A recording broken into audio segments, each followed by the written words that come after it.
Hello everyone. आज का जो ऐसे टॉपिक है empire of future will be empire of minds, ये बहुत ही इंपॉर्टेंट टॉपिक है। एक्चुअली ये 2024 में ऑलरेडी आ चुका है ये ऐसे।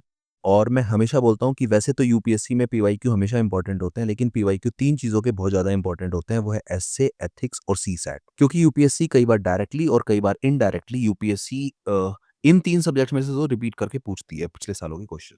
जब भी आप कोई भी एसए करते हैं तो आपको ये बहुत बड़ी दिक्कत होती है, क्योंकि आपको कुछ लिखने को ही नहीं मिलता। आपको समझ में नहीं आता है कि अब अगर हम इस वीडियो को देखने से पहले देखेंगे कि एम्पायर ऑफ फ्यूचर में और एम्पायर ऑफ माइंड में हम क्या लिखेंगे, यकीन मानिए मेरी जो कोशिश है वो ये है कि मैं आपको थोड़े कीवर्ड्स दे दूं ताकि आप जब खुद से लिखें, ऐसा ज़रूर होगा कि आपको लगेगा कि मैंने कुछ कीवर्ड्स मिस कर दिए हैं और कुछ लगेगा कि मैंने कहीं पे आपको लगेगा कि कुछ कुछ कीवर्ड्स बहुत ज़्यादा रेलेवेंट नहीं है। लेकिन आपको ऐसे अगर लिखना है करीब-करीब 1000 वर्ड्स में, तो आपके पास कुछ कीवर्ड्स रेडी होने चाहिए। सबसे पहले अब हम इसको देखते हैं, थोड़ा टॉपिक को समझते हैं।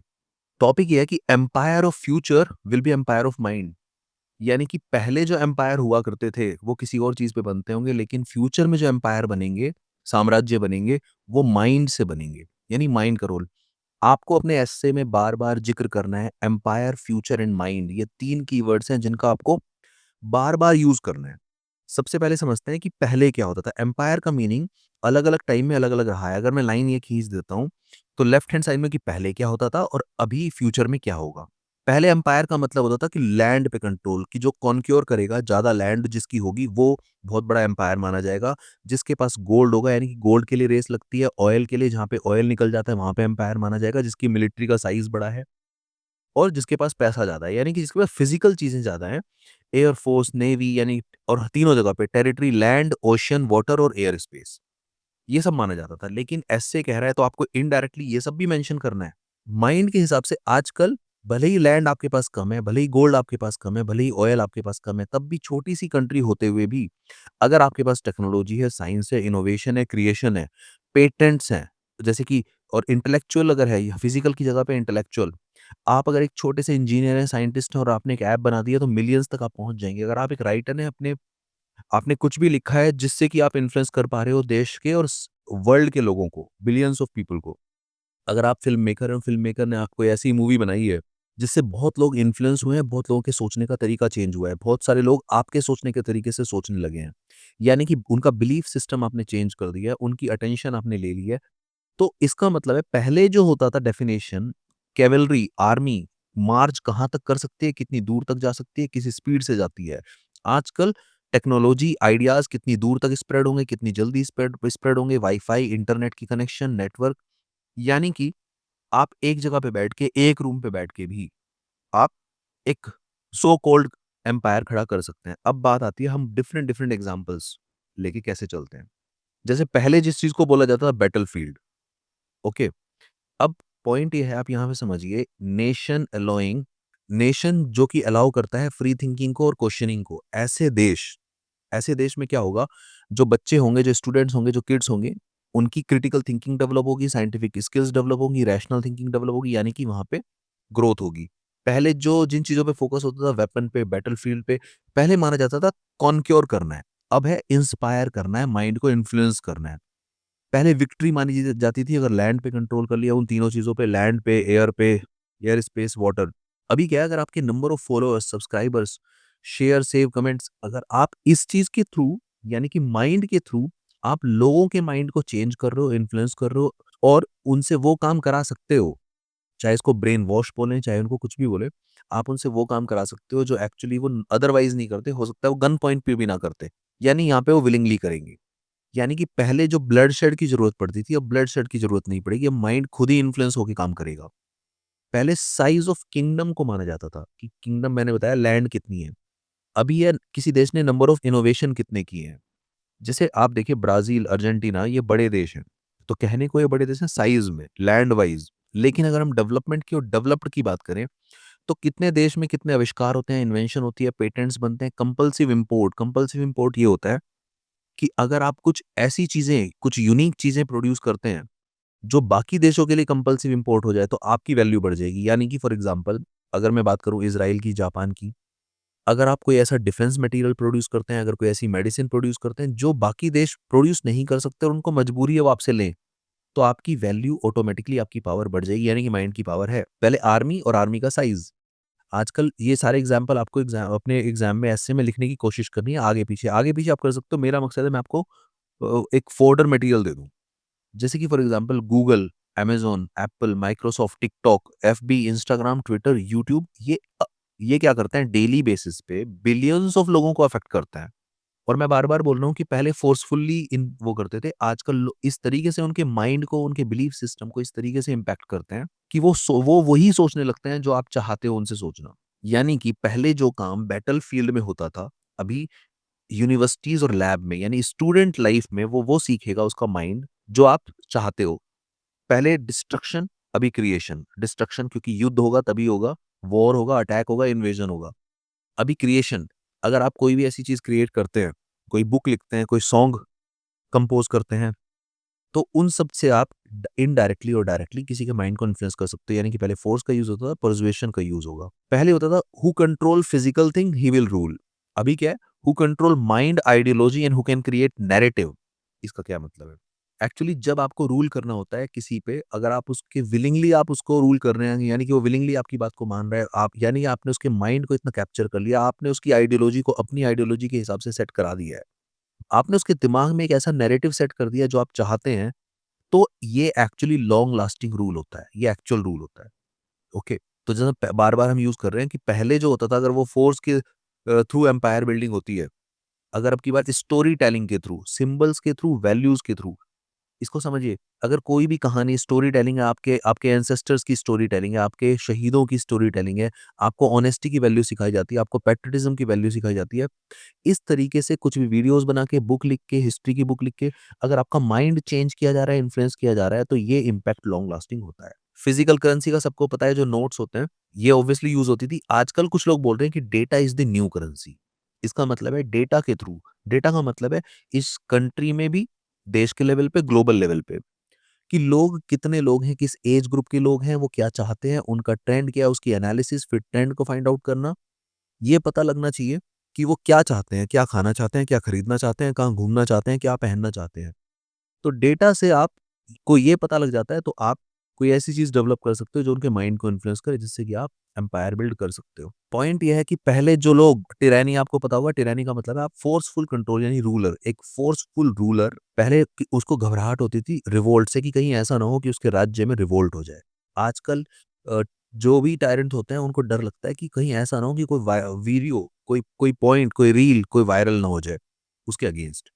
यानी कि पहले रिवोल्ट ऑब्वियसली फिजिकल होता था, क्राउड जब आ जाती थी, अगर किले के बाहर क्राउड खड़ी है तो रिवोल्ट होने का डर है। अभी तो ये है कि कोई कहीं नहीं है, सब अपने-अपने घरों में, अपने-अपने रूम्स में है।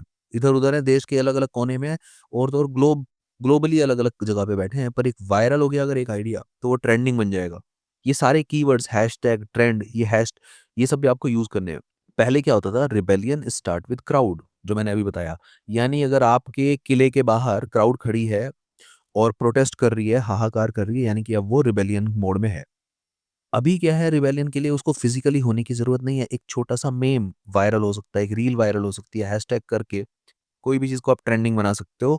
अगर वो ट्रेंडिंग हो गया, अगर वो लोगों के दिलों और दिमाग तक पहुँच गया, तो बड़ी-बड़ी रियासतें, बड़े-बड़े एम्पायर हिल जाएँगे। यानी कि न्यू जो एम्पायर होगा, फ्यूचर जो एम्पायर होगा, वो माइंड का एम्पायर होगा। मैं बोल रहा हूँ, ये 3 words, empire, future and mind, ये 3 वर्ड्स आपके एस्से में आने चाहिए। मैंने सिर्फ़ समझाने के लिए डिवाइड किया है, आपको अपने तरीके से लिखना है। मैंने सिर्फ़ ये बोला है कि मैं इतने कुछ पॉइंट्स देना चाह रहा हूँ। जैसे फॉर एग्ज़ाम्पल मैंने बोला, पहला पॉलिटिकल एम्पायर। भई पॉलिटिकल एम्पायर बनता कैसे है? इलेक्शन से बनता है। अब इलेक्शन को जीतना है, तो इसके लिए अगेन डेटा एनालिसिस, माइंड का यूज़ होगा, डेटा की एनालिसिस होगी।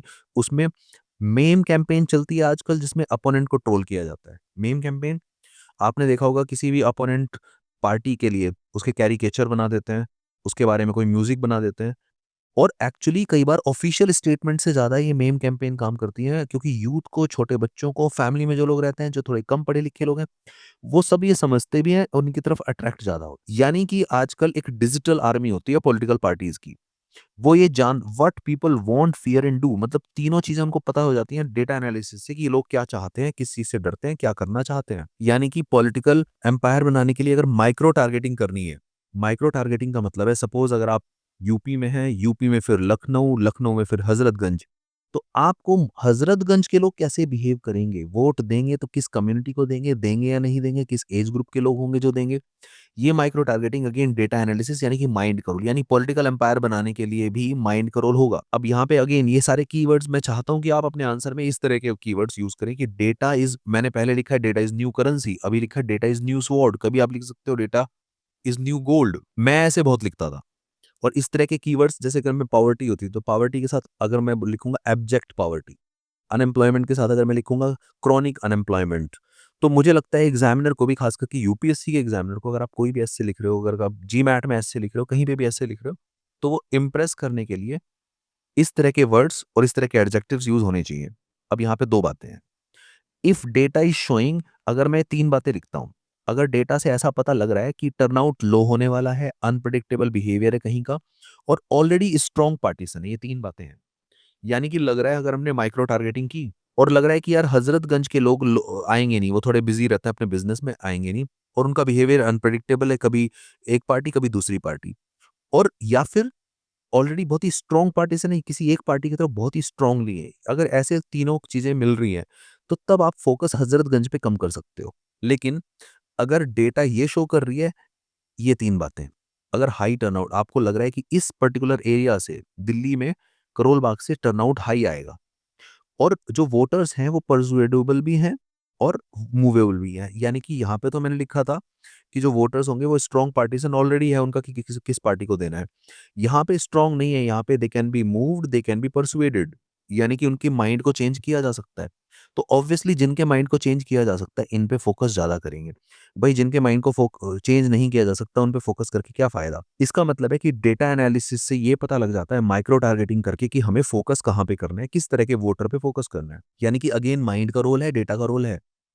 For example, if hate gets engagement, hate gets funding, इसका मतलब क्या हुआ? पॉइंट ये है, सोशल मीडिया पे, व्हाट्सएप पे, इंस्टाग्राम पे, फेसबुक पे बहुत सारी चीजें चल रही होती है, पर आप ये देखिए कुछ वीडियोस, कुछ रील्स बहुत ज्यादा वायरल होती है, तो आपको ये पता लगेगा कि किस पर्टिकुलर टाइप की चीजें वायरल होती हैं। अगर लग रहा है हेट वाली, अगर किसी पर्टिकुलर दो कम्युनिटीज की लड़ाई वाली हेट वाली रील्स ज्यादा एंगेजमेंट ले रही है, ज्यादा लाइक शेयर फॉलो ले रही है, इसका मतलब है इसी तरह की बार-बार जानी चाहिए, पॉलिटिकल पार्टीज़ को ऐसा लग सकता है। तो ऐसी ही चीज़ें फिर फंडिंग मिलने लगती है कि हाँ, ऐसी ही चीज़ें प्रमोट करो। तो पॉइंट ये है कि अगर पॉलिटिकल पार्टीज़ को लगता है कि इस तरह की चीज़ें करने से उनको ज़्यादा फ़ायदा होगा, तो फिर वो उसी चीज़ पे फ़ोकस ज़्यादा करते हैं, पैसा ज़्यादा लगाते हैं। अभी मैंने दूसरा, पहला लिखा था पॉलिटिकल एम्पायर, अभी दूसरा पावर एम्पायर, कि पावर किस चीज़ में मानी जाती है, किस तरीके से होगी।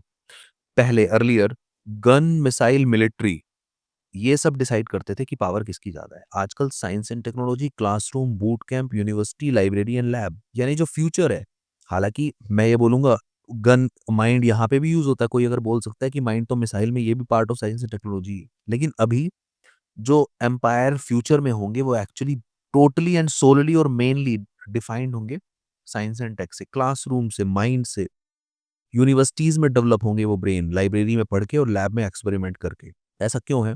अगर आप स्टूडेंट का माइंड कंट्रोल कर सकते हो, क्योंकि स्टूडेंट ही फ्यूचर बनेंगे, यानी कि माइंड, अगर आप आज के जो स्टूडेंट्स हैं, जो यूनिवर्सिटीज़ में हैं, जो स्कूल्स में हैं, जो कॉलेजेस में हैं, अगर उनको फोकस करेंगे, उनके माइंड को ट्रेन करेंगे, तो एम्पायर आपका बनेगा। बात ये है कि करिकुलम, आप ये डिसाइड करें कि आप करिकुलम में क्या डालना चाहते हैं, हिस्ट्री की बुक्स में क्या डालना चाहते हैं, सिलेबस में क्या डालना चाहते हैं, कौन सी आइडियोलॉजी को प्रोपेगेट करना चाहते हैं। यानी कि आप स्टूडेंट के माइंड्स को करिकुलम से, सिलेबस से, हिस्ट्री की बुक से और आइडियोलॉजी चेंज कर सकते हैं, उसके माइंड को उसी हिसाब से शेप कर सकते हैं बचपन से ही। इसीलिए बोला गया है यूनिवर्सिटी जो होती है वो पावर हब होती है। पावर हब यानी कि जो यूनिवर्सिटी है वो नर्सरी फॉर फ्यूचर लीडर, यानी फ्यूचर लीडर तैयार होते हैं यूनिवर्सिटी में। आप ये देखिए दिल्ली की जो सीएम है रेखा गुप्ता जी, वो भी अपने टाइम में अपने कॉलेज की, डीआरसी दौलत राम कॉलेज की प्रेज़िडेंट रही हैं। यानी कि कॉलेज टाइम में अगर कोई प्रेज़िडेंट है, ज़रूरी नहीं है बट एट लीस्ट उसको एक एक अर्ली टेस्ट मिल जाता है। यानी कि tomorrow's leaders are produced in universities, CEO, politician, ये सब। तीसरा मैंने एग्ज़ाम्पल दिया है इंटरनेशनल एम्पायर। पहले क्या होता था?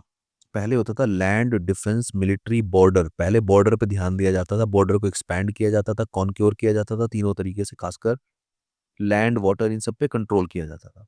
आजकल एआई आ गया है, साइबर अटैक यानी कि विदाउट बॉर्डर भी, without even touching the border physically, यानी कि आजकल काम बॉर्डर के बिना फिजिकली हो रहा है। माइंड इतना कैपेबल है कि आपको डायरेक्टली अटैक करा देगा।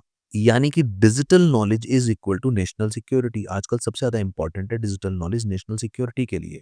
यहाँ पे मैंने लिखा है artificial intelligence is force multiplier. इसका क्या मतलब है? एक्चुअली आर्टिफिशियल इंटेलिजेंस आपको सबको पता है, रोबोटिक्स आपको सबको पता है, चैट जीपीटी आपको सबको पता है। आजकल आपने देखा है कि किसी जो न्यूज़ एंकर्स होते हैं, न्यूज़ एंकर्स के भी आप अ, जो एआई मॉडल्स हैं वो देखते हो। पॉइंट ये है कि एआई जिस देश में ज़्यादा तरक्की करेगा, वहाँ की फोर्स मल्टीप्लाई ऑटोमेटिकली हो जाएगी। चैटबॉट, एल्गोरिथम ये सब कई बार आउट परफॉर्म करता है इवन ह्यूमन थिंकिंग को।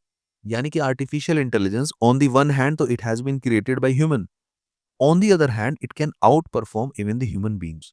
तो यानी कि जिसने उसको प्रोड्यूस किया है, उससे ही ज़्यादा पावरफुल और उससे ही ज़्यादा परफॉर्मिंग वो हो सकते हैं। अब यहाँ पे मैंने कुछ एग्जांपल्स लिखे हैं जैसे US and China. US and China में भी न्यू कोल्ड वॉर चल रहा है टेक्नोलॉजी का। आपने सुना होगा। पहले क्या होता था? पहले होता था वॉल टू स्टॉप रिबेल।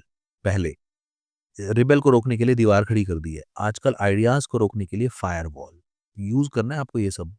यानी कि माइंड, भाई खेल माइंड का है। पहले फिजिकल था, दीवार को कूदना पड़ेगा। अभी आइडियाज को तो रोक नहीं पाएंगे, तो आइडियाज को रोकने के लिए फायरवॉल का यूज होगा।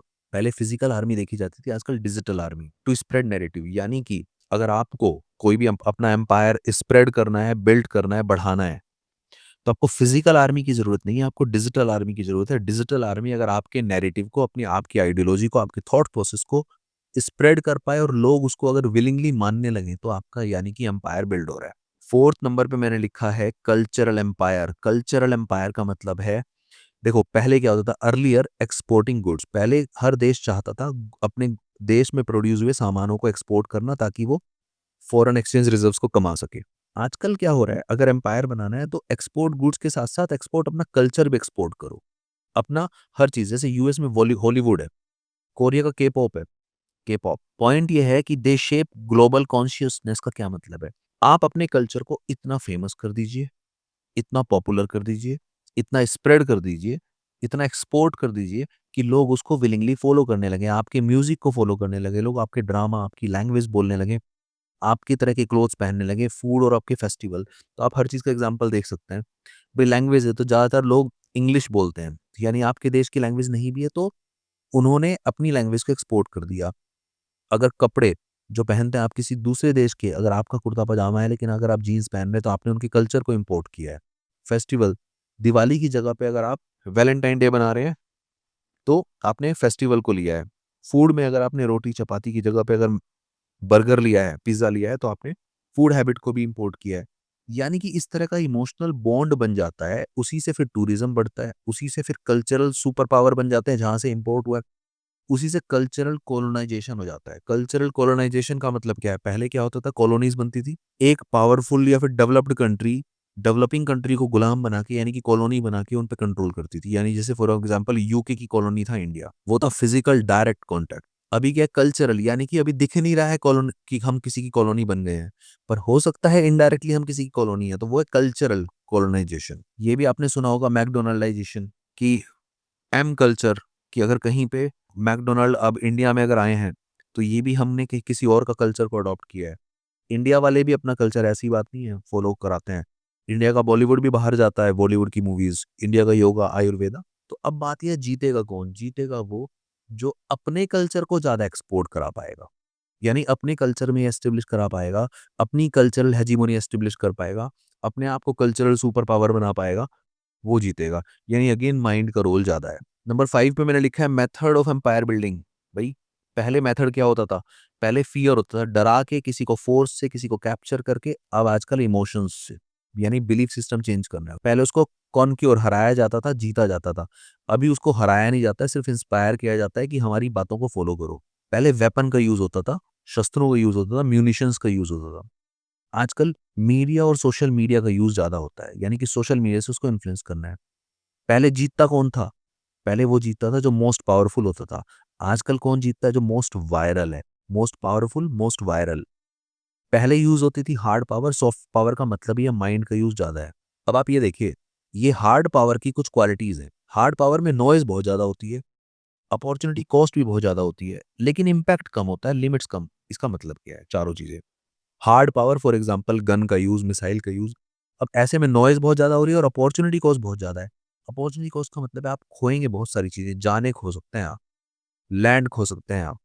यानी इतनी मेहनत करने के बाद नॉइज़ भी ज़्यादा हो रही है, अपॉर्चुनिटी कॉस्ट भी और इम्पैक्ट कम है। क्यों इम्पैक्ट कम है? आप एक छोटे से एरिया को इम्पैक्ट कर रहे हैं अगर जहाँ पे अटैक हुआ है वहीं पे। यहाँ पे उल्टा है, सॉफ्ट पावर में नॉइज़ कम होती है यानी कि एक साइलेंट किलर है। अपॉर्चुनिटी कॉस्ट भी कम होती है, इसमें कुछ खोने को ज़्यादा नहीं होता, लेकिन इम्पैक्ट इसका बहुत ज़्यादा होता है। ये अनलिमिटेड है। तो आप ये समझिए कि माइंड का रोल कि सॉफ्ट पावर कितनी खतरनाक है कि नॉइज़ कम होते हुए भी इम्पैक्ट ज़्यादा है। छोटा पैकेट बड़ा धमाका। पहले क्या होता था? मोस्ट फियर्ड नेशन आजकल है मोस्ट फॉलोड नेशन। मोस्ट जिस नेशन से पहले ज़्यादा डर लगेगा उसका एम्पायर बनेगा। आजकल जिस नेशन को ज़्यादा लोग फॉलो करेंगे उसको। मैं प्लीज़ चाहता हूँ कि ये सारे बातें आप ना रटने को, रोट लर्निंग को बिल्कुल भी नेगेटिव मत मानिए। कोशिश करिए हर वर्ड इतना ज़्यादा याद करिए क्योंकि पेपर में रिपीट होंगे। किसी न किसी लैंग्वेज में रिपीट होगा या तो फिर टेक्नोलॉजी पे आ जाएगा तो भी आप ये लिख सकते यानी पहले क्या होता था ऑयल, कोल, मिनरल्स ये सब फाइनाइट होते हैं। आजकल ideas, technology, research and development ये इनफाइनाइट है। हमने यहाँ पे 3-4 एग्ज़ाम्पल दिए हैं। यूएस, यूएस पावरफुल क्यों बना? उसने जीपीएस, इंटरनेट का यूज़ सबसे पहले बहुत अच्छे से प्राइम मूवर था, वो फर्स्ट मूवर। चाइना, चाइना ने सोलर पैनल, ई-व्हीकल का यूज़ किया यानी कि अगेन माइंड का यूज़ किया। जर्मनी में इंजीनियरिंग कार्स, जापान में रोबोटिक्स यानी कि आप देखेंगे जो भी देश आगे है और फ्यूचर में जो देश आगे होगा, वो उस चीज़ पे फ़ोकस कर रहा है, माइंड का रोल ज़्यादा है यानी फिज़िकल स्ट्रेंथ की चीज़ें कम है। आप ये देखिए जब पहली बार इंडस्ट्रियल रिवॉल्यूशन आया था 1850s में, उस टाइम पे वो किन चीज़ों पे ध्यान देता था? मैन्युफैक्चरिंग। आजकल देखिए इंडस्ट्रियल रिवॉल्यूशन 4 आ गया है। ये ध्यान देता है डेटा और इनोवेशन पे। मैं ये बोल रहा हूँ आपको अगर बैलेंस बनाना है तो मैन्युफैक्चरिंग भी इम्पोर्टेंट है, लैंड भी इम्पोर्टेंट है। जब आप ऐसे लिखेंगे तो आप ये वाला पॉइंट भी लिख सकते हो कि ऐसा भी नहीं है कि केवल माइंड है। पुरानी चीज़ें भी इम्पोर्टेंट है, लैंड भी इम्पोर्टेंट है, ऑयल भी इम्पोर्टेंट है। लेकिन वो आप आंसर का एक पार्ट लिख सकते हैं और लिखना भी चाहिए। लेकिन ज़्यादा आंसर का जो टिल्ट होगा वो इधर ही होगा कि माइंड का बहुत ज़्यादा रोल है। इस तरह की लाइनें आप लिख सकते हैं who will write the script of future यानी फ्यूचर लिखेगा कौन? पहले क्या होता था बॉर्डर ऑन मैप, मैप पे डिसाइड होता था और जिसका मैप पे बॉर्डर ज़्यादा होता था उसको पावरफुल माना जाता था। आजकल जिसकी लैब में आइडियाज़ ज़्यादा हैं उसको पावरफुल माना जाता है। पहले एक छोटी-सी दुकानें जो बिज़नेस करती थी फिज़िकली, आजकल ज़ेप्टो ने, ब्लिंकिट ने ऑनलाइन माइंड का यूज़ करके अपने एम्पायर को बढ़ा लिया है। पहले एक ड्राइवर होता था तो एक ही कार चला सकता था, उतना ही कमा सकता था। आजकल ओला, उबर ने माइंड का यूज़ करके अपने एम्पायर को बढ़ा लिया है। यानी वर्ड यूज़ कर रहे हैं हम, तो यहाँ पे economic empire, political empire, social empire. Malala Yusuf ने अपनी वॉइस को इतनी हिम्मत थी उसके अंदर कि यूनाइटेड नेशन तक पहुँचा दिया। मी टू मूवमेंट में इतना था, माइंड का यूज़, टेक्नोलॉजी का यूज़, मीडिया का यूज़ कि वो कितना अच्छा स्प्रेड हुआ, इम्पैक्टफुल था। 6th मैंने लिखा है साइकोलॉजिकल एम्पायर।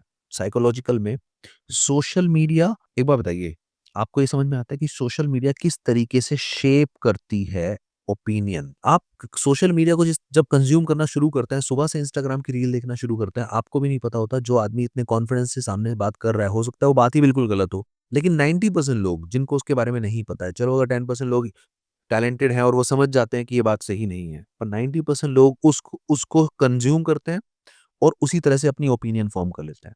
मैंने यहाँ पे 2 छोटे से एग्ज़ाम्पल लिखे हैं, एक ट्वीट के और ये आप अपने पर्सनल लाइफ़ से कोई भी एग्ज़ाम्पल लिख सकते हैं। आप ये देखिए एलन मस्क ने 2018 में एक ट्वीट किया था कि I am planning to take Tesla private.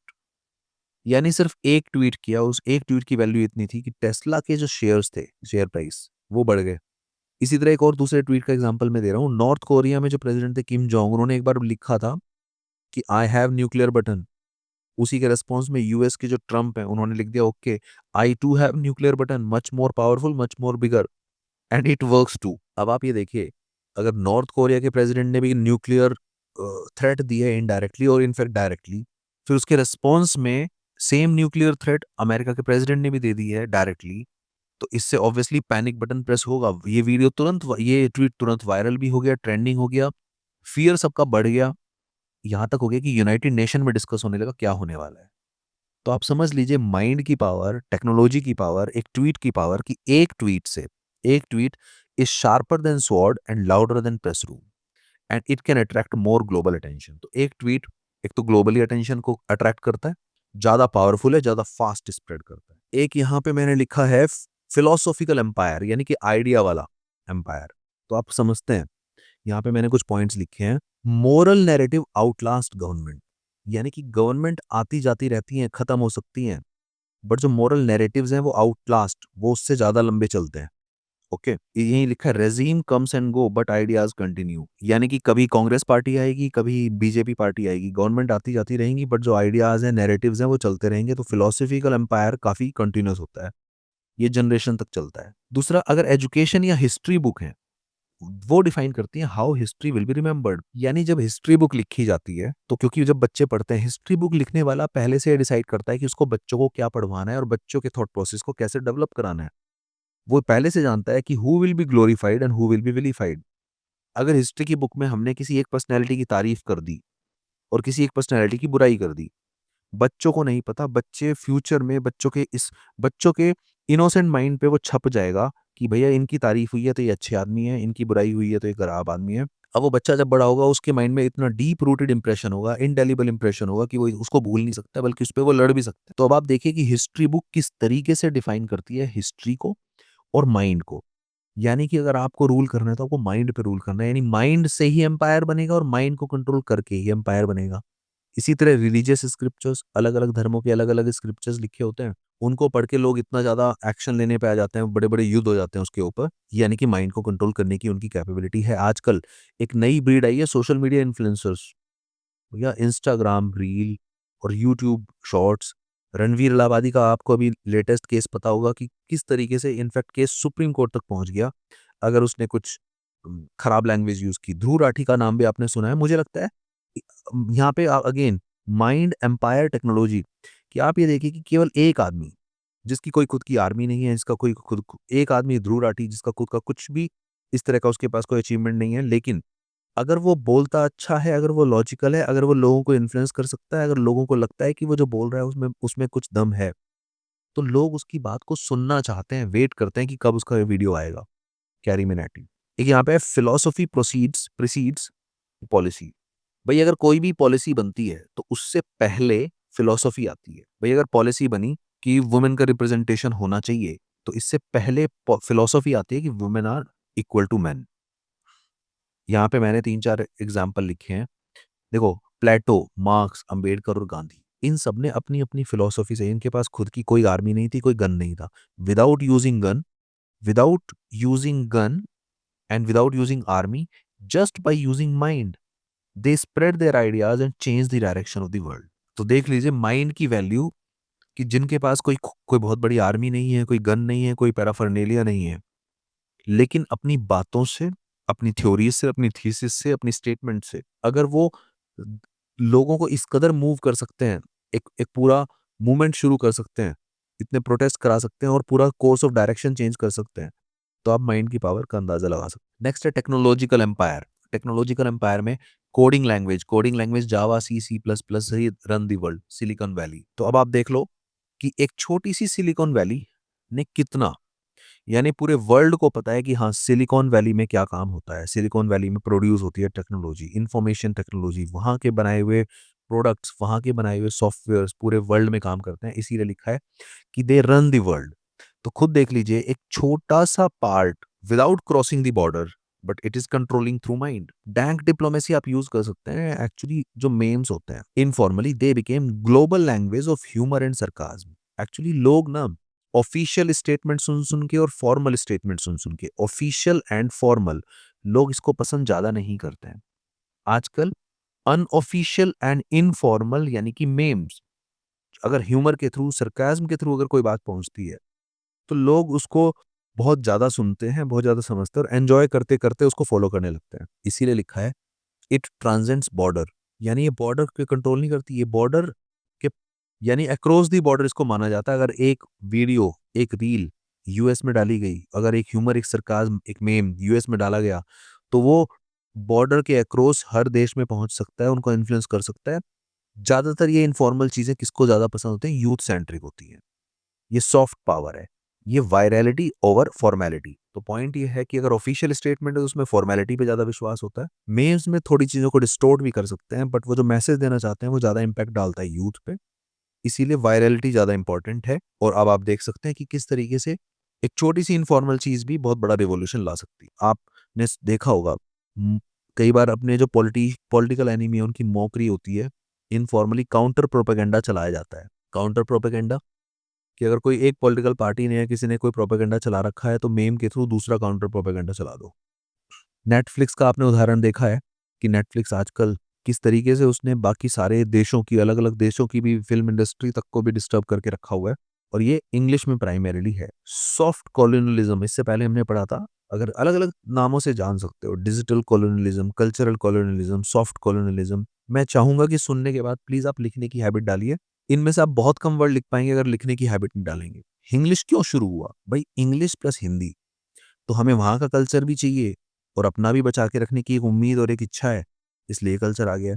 ये शांत होते हैं, quite agent of western linguistic dominance. Western linguistic dominance यानी कि इंग्लिश का डोमिनेंस, तो वो साइलेंट किलर की तरह काम करता है। Okay, methods of empire. एक बात बताओ, पहले क्या होता था?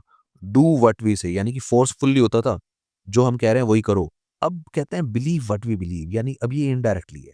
करने की बात नहीं, कर तो आप अपने आप दोगे अगर एक बार बिलीव करने लगे, यानी आपकी अगर एक बार आइडियोलॉजी चेंज करा दी हमने, किसी बुक के थ्रू, किसी म्यूजिक के थ्रू, किसी स्क्रिप्चर के थ्रू, किसी भी सोशल मीडिया के थ्रू, अगर हमने किसी भी तरीके से आपके माइंड को मैनिपुलेट कर दिया अपने माइंड से, आर्टिफिशियल इंटेलिजेंस से, कोडिंग से, तो फिर हम कंट्रोल कर पाएंगे।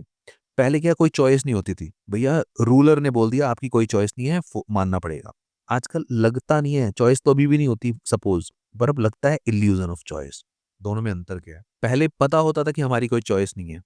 भाई दो लोग होते हैं, रूलर एंड रूल्ड। ये इसको रूल कर रहा है। पहले तो ये होता था, ये इतना फोर्सफुल होता था इसको कि इसको लगता था कि भैया हमारी कोई चॉइस नहीं है, हम मजबूर हैं, बेगर्स आर नॉट चूजर्स।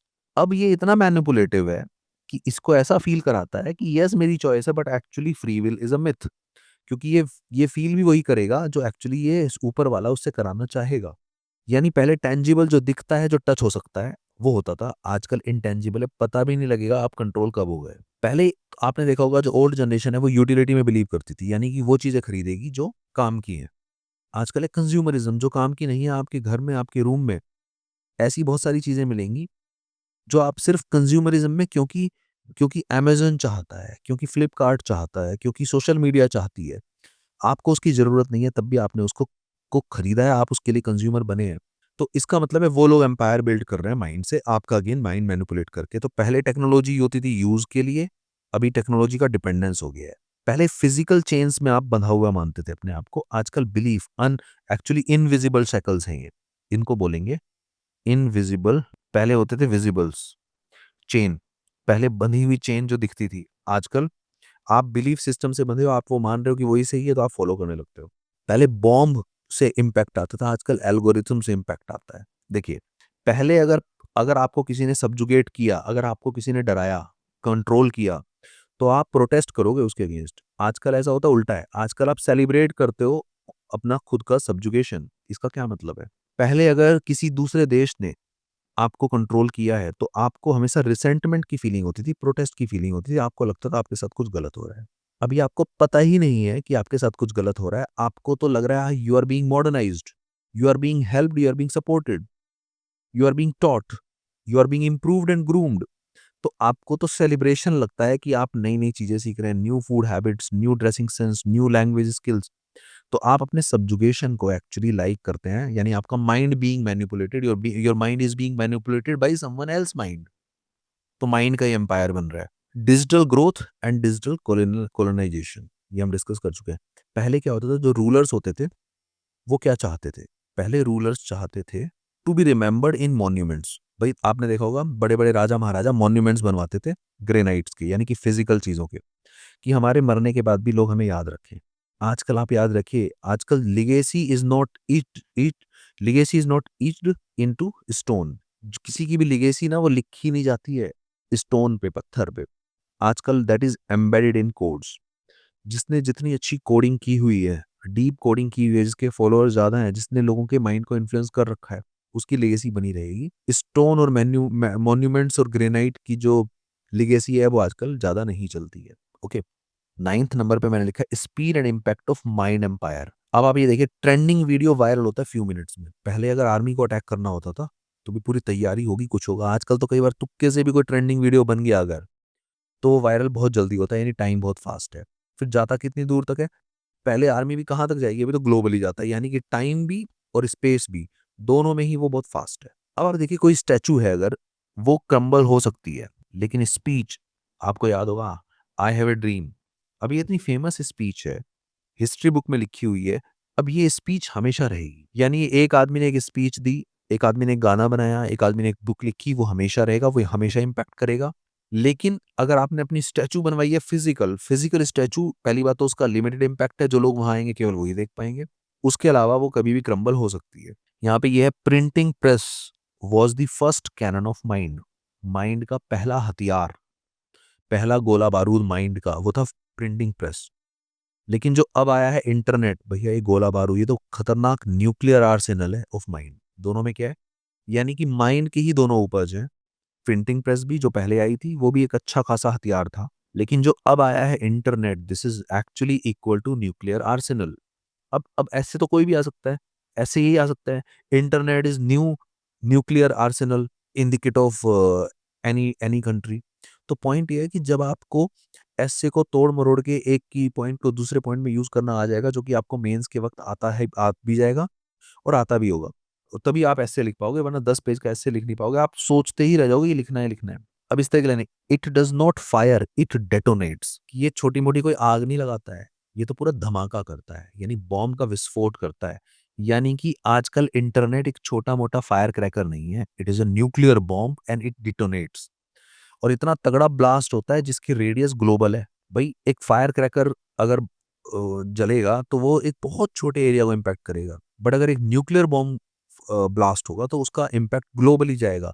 तो उसकी हमने इक्विवेलेंट लिखा है इंटरनेट को, कि माइंड का रोल इतना ज्यादा है कि इंटरनेट एकदम इस तरह से ब्लास्ट करेगा कि उसकी रेडियस ग्लोबल तक जाएगी। पहले होती थी मोनोपोली ऑफ नॉलेज, अब है डेमोक्रेटाइज्ड ट्रूथ। पहले एक्चुअली इंटरनेट था नहीं, जो फॉर्मली एजुकेशन लेंगे केवल उन्हीं को मिलेगा, फॉर्मल मीडिया जो पढ़ेंगे उन्हीं को पता लगेगा। कुछ ही लोगों के पास टाइम और पैसा होता था, जिसकी वजह से मोनोपोली ऑफ नॉलेज हो जाती थी। आजकल फ्री भी हो गया है इंटरनेट, इंस्टाग्राम, ये सब चीजें काफी सस्ती हैं या फिर फ्री हैं कुछ चीजें।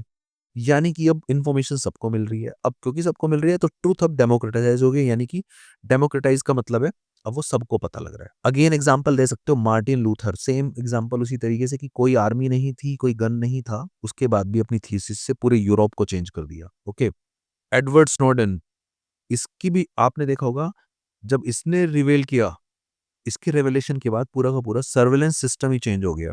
पहले मैंने एग्जांपल कौन कौन से आपको बताए थे, पहले मैंने गांधी का एग्जांपल, मार्क्स का एग्जांपल, मलाला यूसुफ का एग्जांपल, अभी मार्टिन लूथर का एग्जांपल, एडवर्ड स्नोडेन का एग्जांपल। आपको सब कुछ बॉम्बार्डिंग करके याद करना है, और मैं ये चाहूंगा कि ये तो मैंने बहुत बड़ा बड़ा लिखा हुआ है 19 स्लाइड्स में, मैं चाहता हूं आप इसको मैक्सिमम 3 पेज के अंदर, वन साइड, अगर बोथ साइड है तो 2 पेजेस बोथ साइड, मैक्सिमम 4, तो 2 पेजेस यूजिंग बोथ साइड आपको ये सारे पॉइंट एक बार लिखने हैं, केवल कीवर्ड, उसके बाद लिखने की प्रैक्टिस करनी है। यहाँ पे मैंने क्या लिखा है, knowledge is the new gold. ये आप अपने हिसाब से भी चेंज कर सकते हो, जैसे data is new gold, knowledge is new gold, ideas are new invaders, attackers, यानी पहले फिजिकल अटैक होता था, आजकल आइडिया से अटैक होता है। पहले बचाव किससे होता था, फोर्ट्रेस, किला बना के बचाव होता था। आजकल फायरवॉल, इंटरनेट से अगर कोई आइडिया आ रहा है, गलत आइडिया, उसको बचाव करना है तो फायरवॉल टेक्नोलॉजी से क्रिएट करना पड़ेगा। वॉल्ट, पहले किसी भी चीज को सुरक्षित रखने के लिए आपने पढ़ा होगा, मेहराब होते थे, जमीन के अंदर भी होते थे कुछ बड़े कमरे जिसमें बड़ा गेट होता था, मतलब सुरक्षित रखने के सामान। आजकल क्लाउड स्टोरेज है। पहले डिकॉय प्रलोभन, पहले लालच की कोई चीज रखी जाती थी किसी को फंसाने के लिए, लालच। आजकल क्लिक बेट, आप अगर वीडियो बनाएंगे तो वीडियो में कुछ ऐसा बोल दीजिए, एक तो थंबनेल ऐसा बना दीजिए कि आप वो आए देखने के लिए, और उसके बाद शुरू में कुछ ऐसा बोल दीजिए कि वो रुके लास्ट तक। यानी पहले जो फिजिकल डिकॉय होते थे, आजकल क्लिक बेट हो गया है। पहले एक लंबी आर्मी होती थी, आजकल सब्सक्राइबर्स, ये आपके डिजिटल आर्मी है, ये आपकी बातों को फैलाएंगे पूरे ग्लोब में। पहले षड्यंत्र, कॉन्स्पिरेसी हुआ करती थी, आजकल डीप फेक, एआई का यूज करके डीप फेक चल रहा है। पहले जो स्पाई होते थे वो बिहाइंड द कर्टेन काम करते थे, आजकल आपकी पॉकेट में आपका मोबाइल, सर्वेलेंस जो है, मोबाइल आपका स्पाई आपकी जेब में ही है।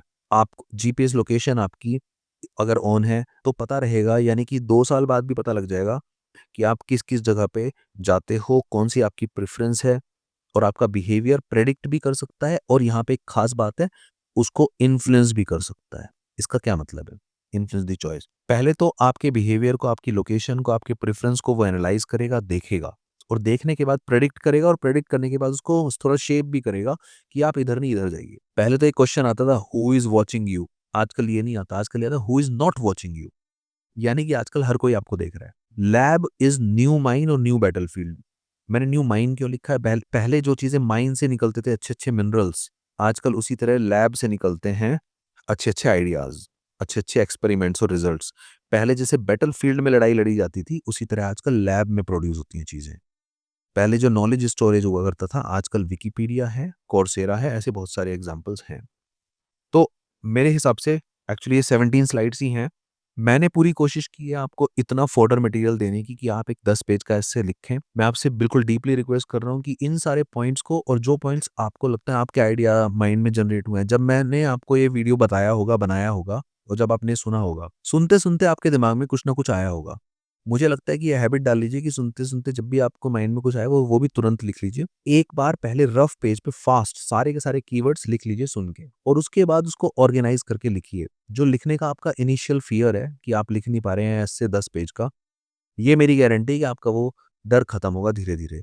अगर आपको लगता है आपकी नॉलेज कम है, अगर आपको लगता है आपकी हैंडराइटिंग अच्छी नहीं है, अगर आपको लगता है आपकी इंग्लिश अच्छी नहीं है, यकीन मानिए वो बहुत सारी चीज़ें ऐसी हैं जो आपकी अच्छी नहीं होंगी और नहीं हो पाएँगी। उसके बाद भी सिलेक्शन हो जाएगा, क्योंकि हर साल पुअर इंग्लिश वाले, पुअर हैंडराइटिंग वाले, पुअर नॉलेज वाले भी इनफैक्ट, ये आप अभी तक, ये तब तक आप नहीं मानेंगे जब तक आपका सिलेक्शन नहीं होगा। जब आप लबासना में जाएँगे आपको समझ में भी आ जाएगा अच्छे से। तो आप फिर पूछेंगे फिर सर क्या चाहिए अगर तीनों चीज़ें नहीं है? अगर आप कंसिस्टेंट हैं, परसिस्टेंट हैं, मेरी एक बात हमेशा मानिए, आपका सिलेक्शन हो या ना हो, होगा तभी जब आप पढ़ोगे। सोचने से तो बिल्कुल नहीं होगा, डरने से तो बिल्कुल नहीं होगा। यानी कि जब पढ़ने से ही होगा, करने से ही होगा, तो सबसे पहला स्टेप तो करिए, फिर नहीं होगा तो कम से कम दूसरा कोई एग्ज़ाम निकलेगा, स्टेट सर्विसेज़ निकलेंगी, जीमैट निकलेगा, कुछ तो निकलेगा। चलो नहीं भी निकलेगा, नहीं पढ़ने से तो बिल्कुल नहीं निकलेगा। तो सोचना छोड़िए, डरना छोड़िए। ये ऐसे आपको लिखना है और लिख के पहले खुद ही देखना है, और अगर हमारे स्टूडेंट्स हैं या फिर अगर जिन लोगों का मेंस निकला है, वो लोग हमें भेज सकते हैं। मैं खुद बता दूँगा देख के कि हाँ, इस एस्से में क्या गलतियाँ हैं। मैंने सिर्फ पॉइंट्स दिए हैं, इसके पॉइंट्स और भी हो सकते हैं। कोई एग्ज़ॉस्टिव लिस्ट नहीं है। All the best. Thank you so much.